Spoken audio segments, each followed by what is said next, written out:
Yo, what up, everybody? We're back, and it's turn bark time. I'm the turn, I'm the bark.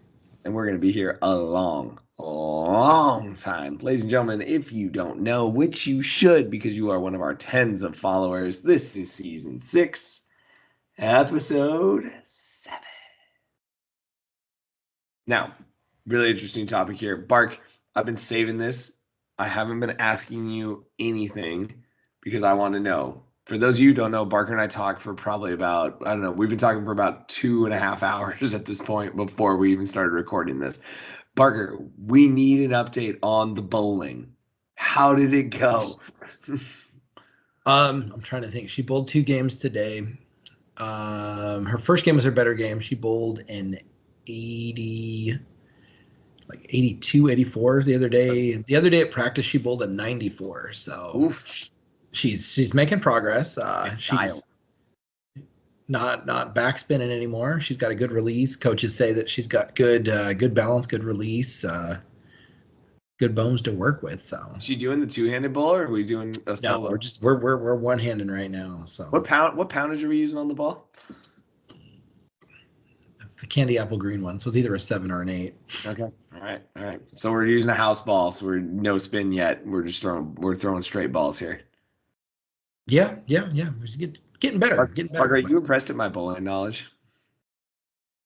Yeah, I mean, I've had to go and like learn some stuff because they bowl Baker's games, which means that you have 5 people and everybody bowls in sequence, but you bowl 5 frames. And Emma was the anchor today, so Bringing it home. she bowls frame 5 and 10, and apparently bowled a strike in one of her Bakers in one of her. So they bowl 2 individual games in a Baker's game. So she got a strike in her one of her frames on the Baker's game today. So which Perfect. I did not see because I was at home getting Addie ready for basketball.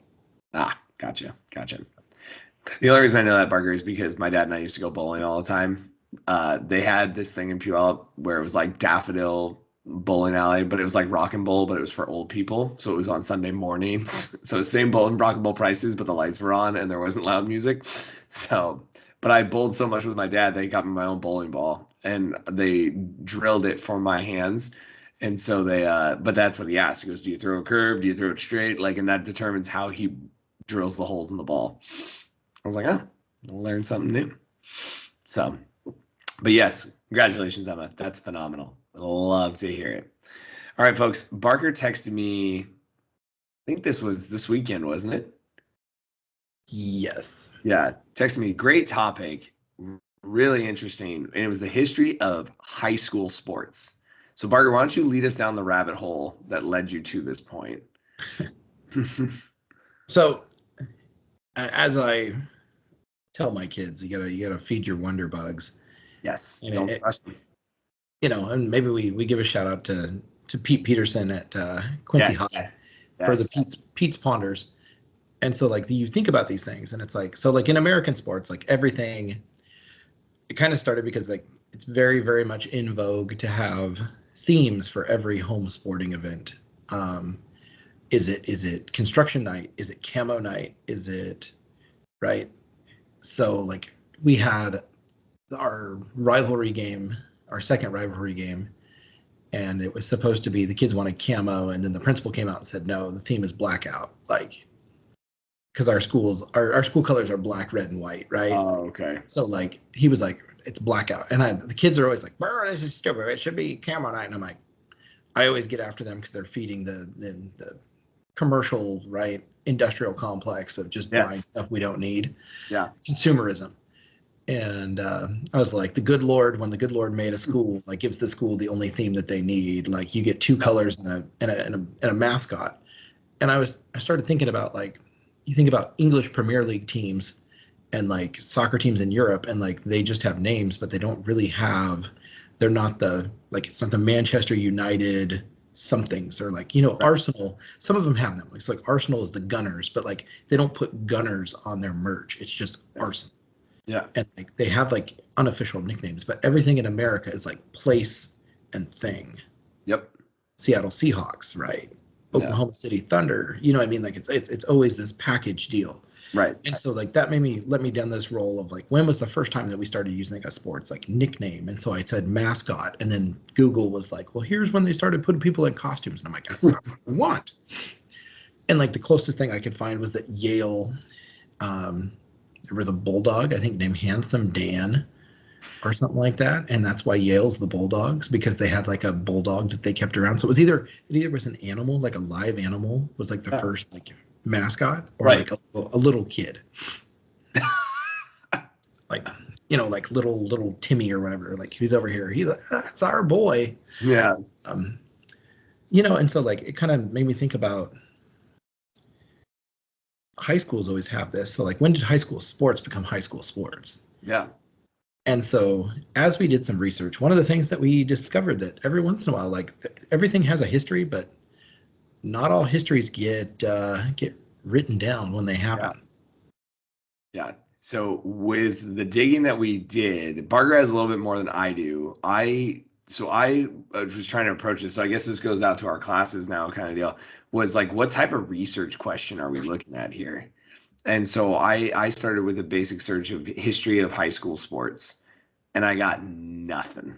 I mean, like, just, this is high school sports. It needs to preserve our history. And I was like, that's not what I'm looking for.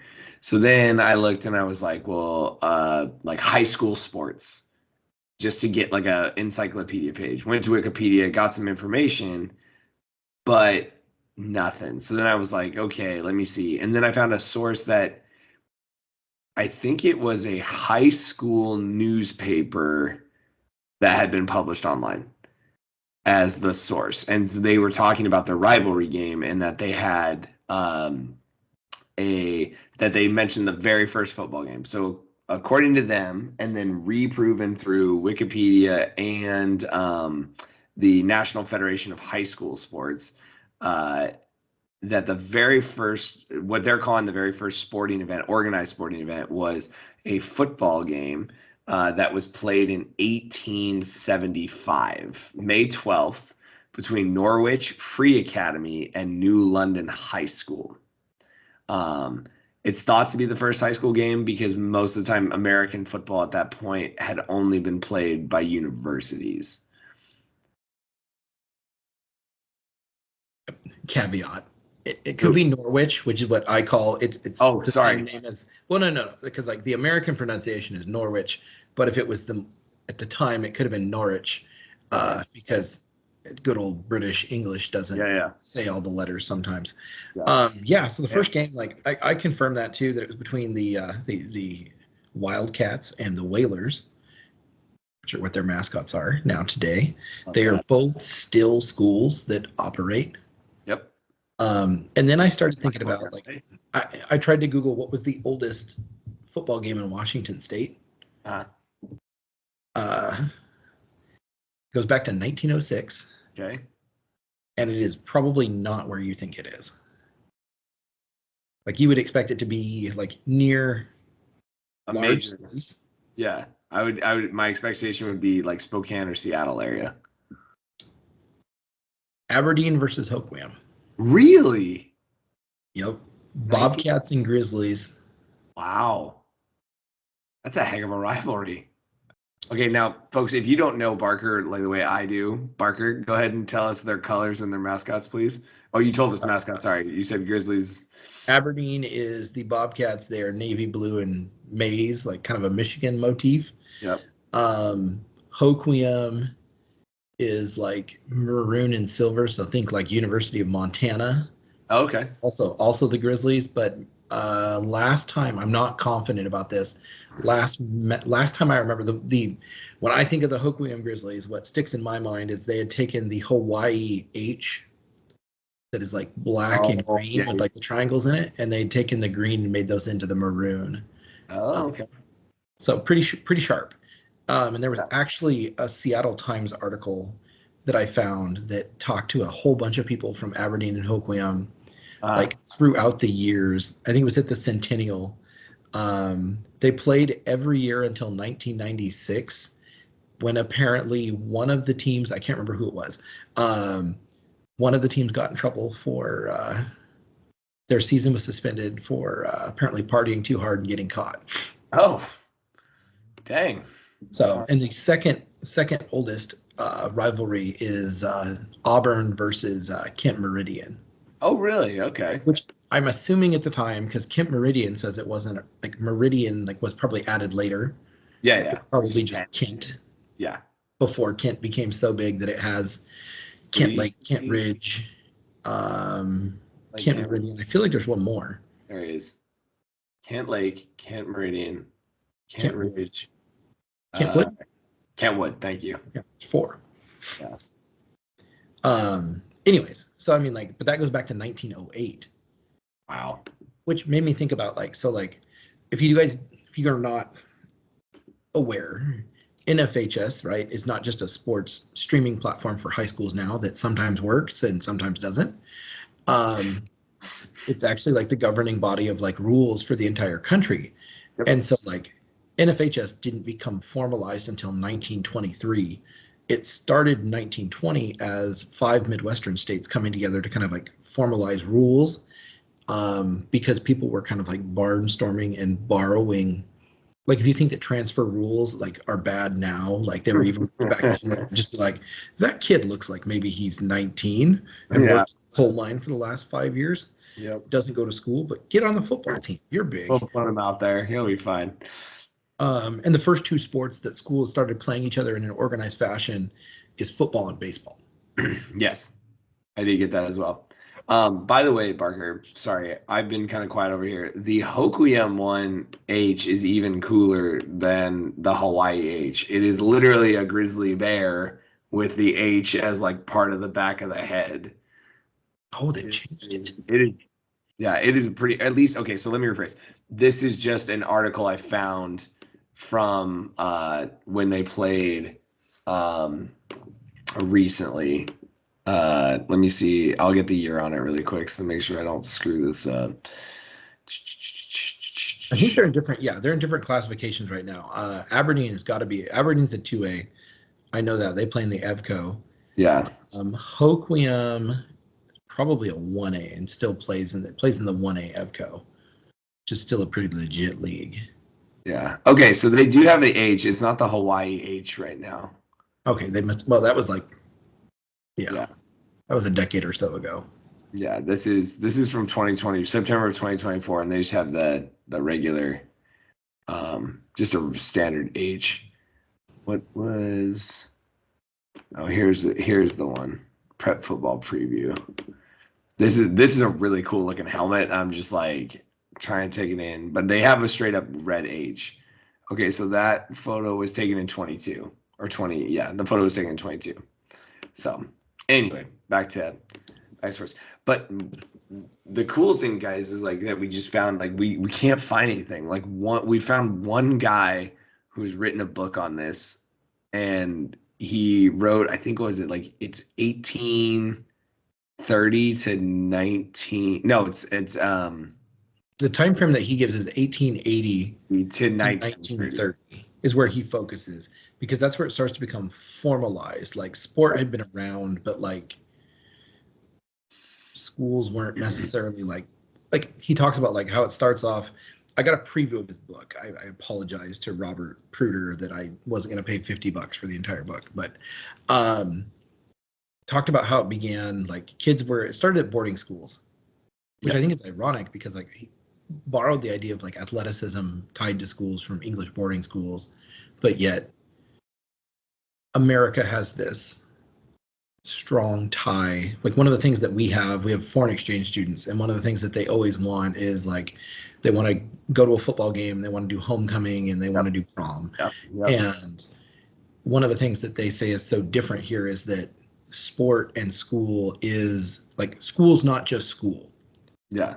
Right. Like I have a student from Denmark this year, and she's like, well, she goes, I play soccer, but I play like with a club. Like my club is completely divorced from where I go to school.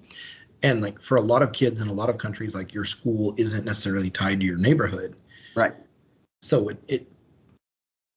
you don't have that community connection, where here, like in Longview, we've been having the debate about like one high school or two high schools. We've been two high schools since Mark Morris was built. I want to say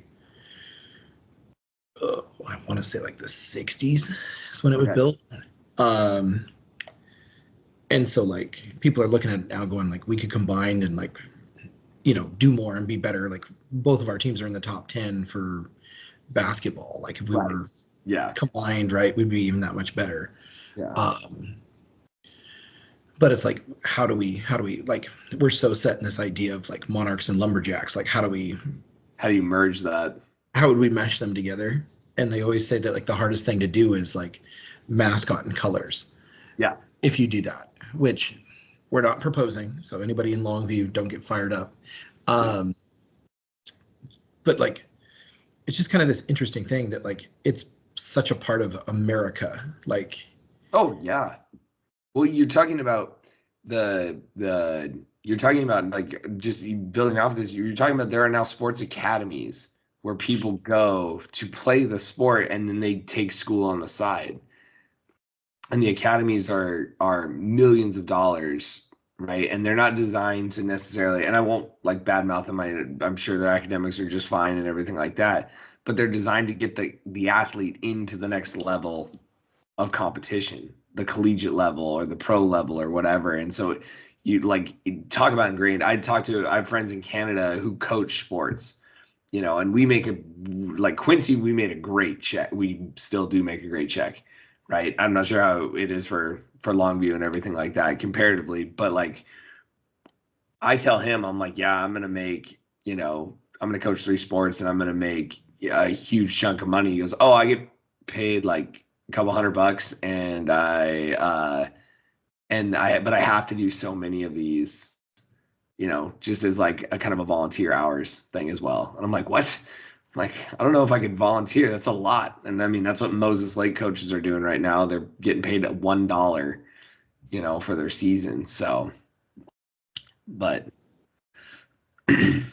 we have 2 high schools and 3 middle schools. So we split our funds in more directions than Quincy does. Yeah. So, I mean, we're fine.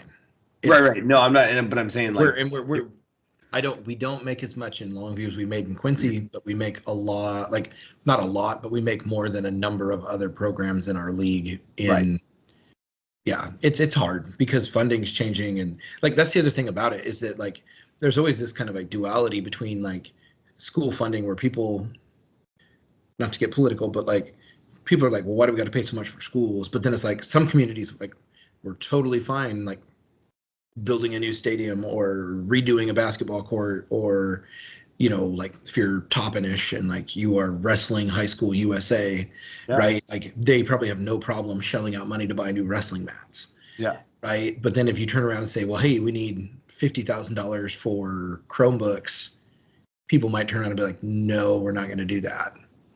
And on the flip side, you have other communities where they will donate the money for Chromebooks, but they won't give you money. You know what I mean? Like we had another team in our league, Woodland, just for the last, they passed a bond to get it funded, but like not this season, but the season before, they qualified for a playoff game. Their district didn't have funding for buses, so they made a game. They had to go to Clarkston. And so if you're not good at geography in Washington, that's literally from one side of the state to the other.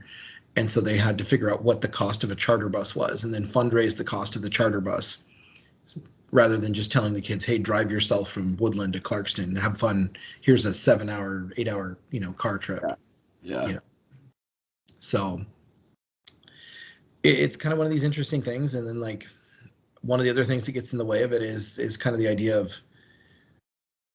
if you don't understand it, I think sports kind of runs and like it follows like the federalism mentality of like U.S. government. Like NFHS has like overarching policies, and then, like Washington might have some nuances that we add on top of that, and then your league, every league that you play in has SOPs Right. And so like we have certain ways that we do certain things that might work for us, but other leagues would say, well, we don't do it. Like in football, we share film every week. Like I get every single game of every single team in our league. It's what we do. Right. In other sports in the same league, that's not part of their agreement. Right. So you got to find that stuff. Well, and see, and I look at like when referees come to like, so I'm finishing up girls basketball season, and in our league, it's a if you get up 30 in the second half, it's running clock the rest of the game. But when you go to high school, Quincy High School, it's up 40 points. It's running clock in the second half. We have different rules for pressing. Like, so once you're up 10 points, you can no longer back press in the back court. You have to play them in the front court, and that's it. You have to wait for them. And you talk to referees, and referees like, yeah, I go to Warden, and it's like two 10-minute running clocks with no press. And then you go somewhere else, like down to Royal, and they're like, well, they have a different rule. And so it is one of those things where it's like all of those governing bodies can like make different things. And we have a universal, like you said, a universal set of rules. Like, as coaches, we take classes on NFHS, learn, right? Because everyone kind of agrees they're the ones who set the tone. And even the WIAA has gone to that with our stuff. They produce their own stuff, but it's not as intricate as it was in the years past. So. But even like, it's not necessarily, I would say it's not discouraged, but it's not necessarily encouraged for us. Like Longview's, Rainier's right across the river. They're an Oregon 3A, which is like a Washington 1A. Right. So I mean, like we could play each other. There's nothing that says that we can't. We have in the past, but it's not necessarily encouraged. Even though we play by the same set of rules because it's NFHS.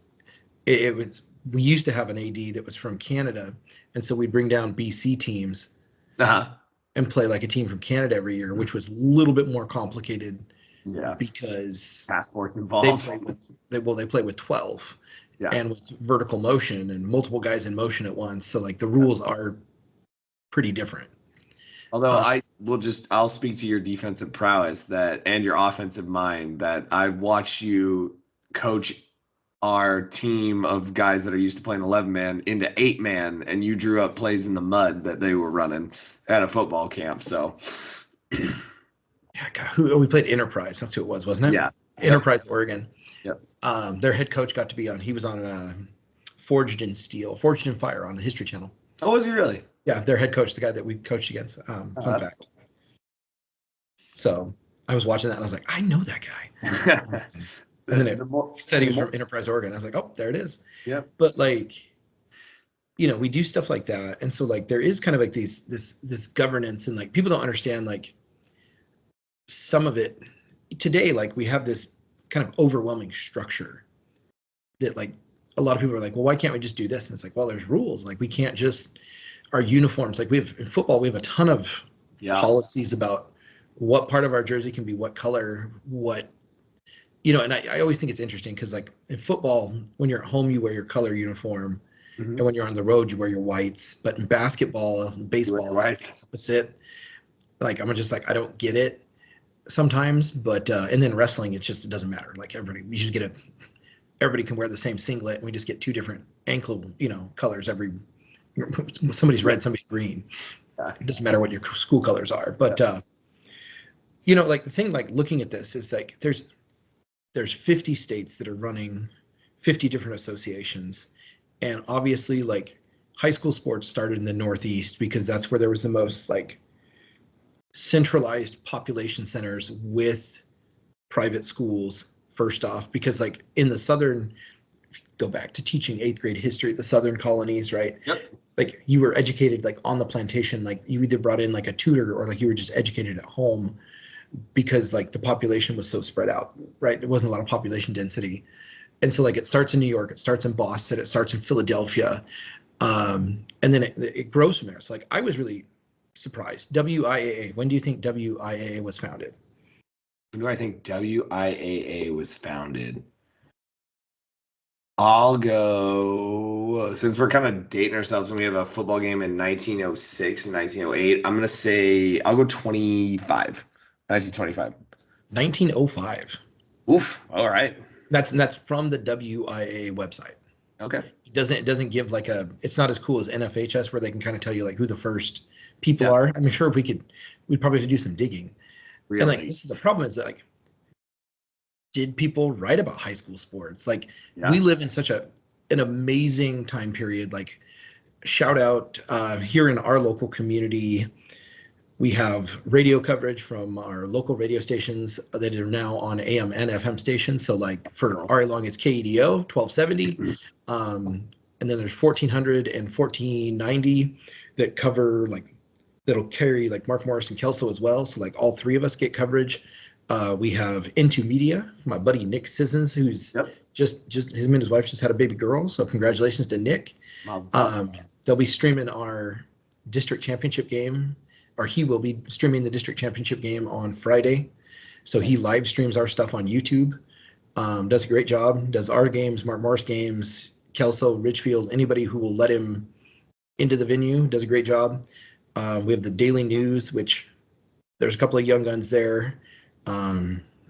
Andrew, I can't pronounce his last name, but he's doing a good job trying to bring it back. And then the guys that kind of left and made their own kind of pirate ship are Blast Zone Media. That's right, Blast Zone. Yeah, for St. Helens. Yeah. So shout out to Jordan Nalen and all the guys that used to be of the Daily News and are now kind of the rogue vanguard of local sports reporting.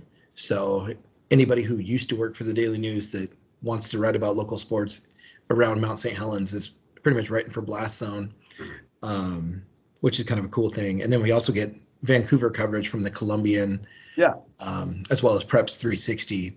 So I mean, like, I think it's better for us over here. We get more exposure over here. Again, there's higher population density than there is in the CWAC. But I will say I sat tonight and on NFHS, between NFHS and Jeff Place Media or Jeff Place Sports, shout out to Jeff Place Sports out of Prosser. I listened and watched Prosser play SELA for the league championship tonight. So, and congratulations to SELA. CWAC boys basketball champs. Nice. Yeah. The whole moral of the story, guys and gals, is really that we couldn't find what we were looking for. And so it's one of those topics where like we've covered a lot of history of, and I think this is one of our first ones where we got kind of locked out, like we're stonewalled. It's just, and again, it's something that like, that's what part of the fun of like doing the show and like getting to talk about this stuff is that, man, like there's so many cool things that we just take for granted. Like I still think back, like whenever students ask me like what my favorite episode was, I always go back. I just reference the toilet paper one because it always gets them to giggle, right? And it was like episode 4 of season 1 because that's when we were dealing with toilet paper shortage. And it's like we don't even think about where toilet paper comes from or the history of it, right? It's just it's always there. It's such a common thing. So what we figured is we'd finish off with a couple of like just records, because NFHS, if you haven't known, they have a record book and they keep track, and they even attach pictures of the athletes sometimes, which is really fun. So we're going to throw out some just random topics and some random questions. Bart, did you have anything to add? Sorry, I know you had some other caveats, so I didn't know if you had anything else you wanted to jump on. I'm just thinking about like one of the big things to point out too is that understand that like women's sports are still very new in the grand scheme of history. Title IX passed in 1972, which kind of opened the door for a lot more opportunity for female athletes who deserve their time in the sun. And I just kind of looked at it and like the WIA like sponsors about 7 sports per season. Between the genders, it gets a little wonky because like it's a little bit different depending on what side of the mountains you are on. Because like our boys play golf in the fall, and then if they qualify for state, don't play at state until spring. So like I had a kid my first year coaching track at in RA Long, who was a javelin thrower that we had to sit there and balance. Like we've got track districts, but there's golf state, so you got to compete at districts and then go play golf. But you haven't really played golf since October, like how do you maintain? In the same way, I think it's tennis is the same way too. For boys tennis state. The boys play tennis in the fall over here, and then they don't go to state until the spring because the east side plays them both concurrently in the spring. So there's still kind of some interesting little like regional nuances to certain sports and like exciting things too, because like I think you've talked about like in Quincy they're separating out boys and girls wrestling. Yeah, so we did that. Yeah, and we obviously that's not been done at the high school level, and the high school level's done a good job. They've even split even smaller than that. I think they're at 2A, 1A, 2B, 1 or 1B, 2B, and then 3A and 4A are separate. I think for girls, because it used to just be one bracket for everybody. And then last year we split and did boys and girls wrestling separate. And it was really nice because as the girls basketball coach, right, like there were times where I was like, man, like you'd be a heck of a basketball player. And like, I know, but I really want to wrestle. And it's like, no, go wrestle, right? Go do that. But now they get to do both. And I think that's really neat. And it's one of the fastest growing sports. So I think it's also cool that now it makes it more equitable, because I know that in the past people had complained about we gave an award to boys for being four-sport athletes, and there was never an opportunity for female athletes to get that to be a four-sport athlete. Correct. Shout out to the Chapin twins. I don't know if Kathy will listen, but I know Kendra's good for it. Both Kathy's at Western throwing stuff, and then Kendra is playing soccer at Colorado Mesa. Oh, okay. So love that. Tens of followers. Shout out to the tens. Tens of followers, baby. We recognize. We see you. Parker, you ready for this? I'm as ready as I'm going to be. Okay, Parker, because it's basketball season, we're going to go to boys basketball. Parker, do you know the most points scored in a single basketball game by a single player? Oh, I'm going to take a guess. 1960, Burnsville, West Virginia. Burnsville, West Virginia. Yep. Boy, howdy. I'm going to say that he scored 93 points. He scored in one game 135 points. Did they win? I hope so. That's actually a stat on here. They did win because there's a stat further down in the record book that says most points on the losing team. Do you know what the most points in a game on the losing team is, Barker? I'm going to stay with 95 points. Pembroke Academy, 1965, New Hampshire. Scored 78 points in a losing game. Man. Could you imagine scoring 78 points and losing? Oh, it's got to be so tough. Well, the box score had to be pretty interesting. So I wonder if you can't stop him. You can only hope to contain him. But like everybody else on the team did absolutely nothing. Yeah. Now, here's the other thing I found interesting about this, Mark, as I keep going. Most points per game in a career is actually held by Steve. I'm going to say it's Blehm, Blehm. And the years were 1970 to 1973. And he played for Devil Lakes, North Dakota School for the Deaf. He averaged throughout his career 41.1 points a game. Pretty darn good. Yeah. He also, he's in the top 10 for points per game in a season with 47.3. Let's see. He had another one, I thought. Nope. Okay. So, but I just thought that was really interesting. Wilt Chamberlain's on this list for most, but he's not most points scored in a quarter. Barker, what do you think the most points scored in a quarter is? 1976. 35. 50. Wow. Like, just some of these things are crazy. Okay, now here's the best one. Most points scored in a single season. 1969-1970 season, Louisiana. Say it again. So, most points scored in a single season. I don't even know. Like, I don't even know how to answer that because these points like crazy. Like, how many games do they play? Like, Yeah, I know that definitely plays a factor. He scored sorry, I just had it and I lost it. He scored 3,173 points in a single season. That is crazy. Right? That's out of the mind. It's crazy. Well, that's like, I'm trying to think. I can't think of what her name is, but there's a girl that plays at Woodland right now that has been averaging. I don't have all the stats, but like, maybe not. She averages a double double, which doesn't sound like, a lot of people do double doubles, but like her double doubles have been like 20 points, 20 rebounds. Like, oh dang, okay, so like she's a beast. So I mean, shout out to our friends to the south, the Woodland Beavers. But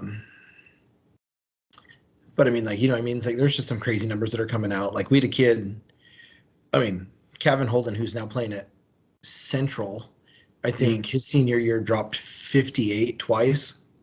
Wow. So,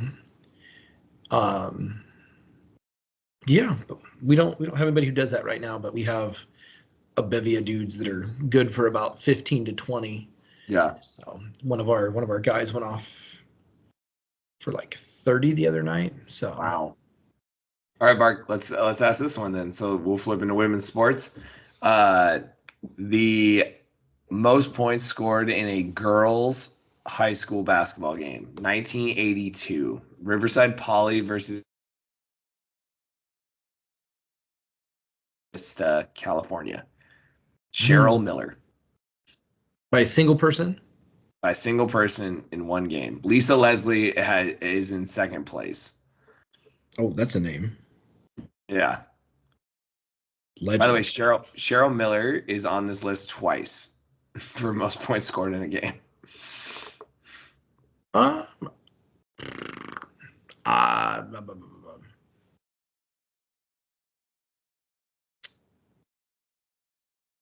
91. 105. 105. Now, here's the crazy.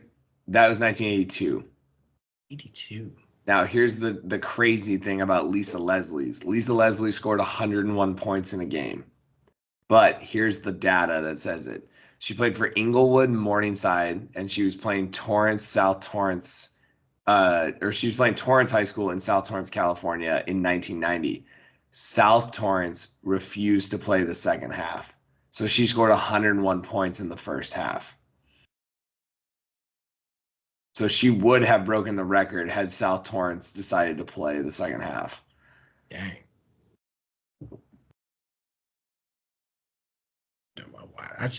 That's mind-boggling. Like, yeah. We've all been on, the wrong side of a game once or twice, but it's never been like. It's never been that, which is just, it's crazy. Absurd. Those are like playing 15-minute quarters on Madden at like the lowest setting. Yep. And just scoring. The best team playing the worst team. Yep. It's crazy. Crazy.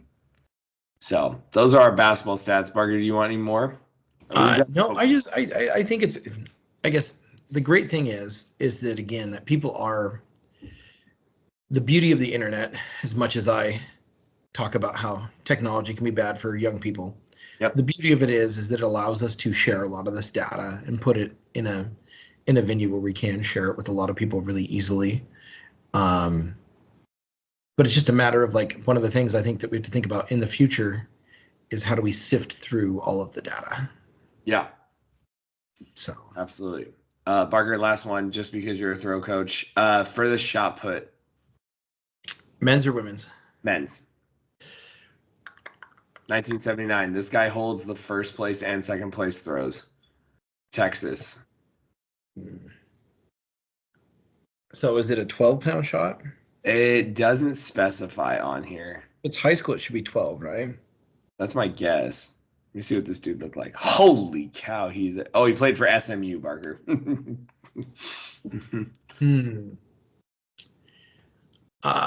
85 feet. No, less than that. 77. 77. But it's held since 1979. God, there was a kid. Well, when Armando was throwing, there was a kid from Natchez that was a beast that would throw out of the pit at just about every meet because we were playing. That was back in a 1A league. He went on and threw. I think he went and threw at WSU. I can't remember his name, but he was a nice kid, big kid, strong kid. Shout out to Armando Tafoya. Yeah. Quincy, pride of Quincy, who went and threw the hammer, disc, and shot at Central and is in the record books there. So still holds the discus record at Quincy, I believe. Yeah, I don't think anyone's threw it at the Kashmir Invite. Yeah, I don't think anyone's gotten close to that. So, as a high jump coach, I had to look it up. The record for high jump in boys is 7 feet 6 inches. But there in 1984 and 1985, I'm going to say it's Rick Noji and OJI from Washington State, Seattle Franklin, jumped 7 feet 4.5 inches.